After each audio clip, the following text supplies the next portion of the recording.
بادام په دې طریقه استعمال کړئ او بیا خوندونه وګورئ. سلامونه درنو دوستانو، ستاسو د روغتیا او ښه صحت په هیله یم. په دې ویډیو کې زه تاسو ته بادام او د بادامو سره په څنګ کې درې نور شیان ښیم چې په ډېرې اسانۍ سره یې په استعمال باندې تاسو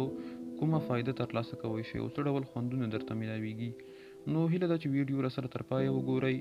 د ویډیو د شروع کېدو مخکې یوه غوښتنه درڅخه کوم چې که تر اوسه مو زموږ چینل نه وي سبسکرایب کړی، نو د مهربانۍ له مخې زموږ چینل هم د اوس تر سره سبسکرایب کړئ او ورسره په خوا کې د غنټۍ نشان هم کلیک کړئ ترڅو زموږ ټولې ویډیوګانې تاسو ته پر وخت در ورسیږي. دوستانو، تاسو به داسې وکړئ چې هغه څوک چې مردانه یا جنسي کمزوري لري، جنسي طاقت غواړي چې جنسي طاقت یې ډیر شي او دی زیات واري کوروالی وکړی شي او د کوروالی څخه پوره خوند واخلي، نو هغه به داسې وکړي چې 200 ګرامه بادام که چیرته دوی غواړي چې دا شیان د هرې ورځې لپاره ځان ته آماده کړي، هغه طریقه هم درته ښیم. خو ولې داسې طریقه درته ښیم چې په یو ځل یې آماده کړئ، بیا یې د څو ورځو لپاره استعمال کړئ. د 200 ګرامه بادام، 200 ګرامه چارمغز، زیتون د خوراک والا زیتون په دوه ډول دي، تاسو بازار کې پیدا کولی شئ. دکاندار ته ووایئ چې د خوراک والا زیتون راکړئ. نو د خوراک والا زیتونو تیل، یو خو هغه غټې غټې دانې دي او بل تیل دي. د خوراک والا زیتونو تیل به تاسو داسې وکړئ چې دا په یو لوښي کې واچوئ او هغه لوښي کې به تاسو چې غوړي لږ سره شول نو دا چارمغز او همدارنګه د بادام دا به ور واچوئ. خو که چیرته تاسو د هرې ورځې لپاره دا آماده کوئ ځانته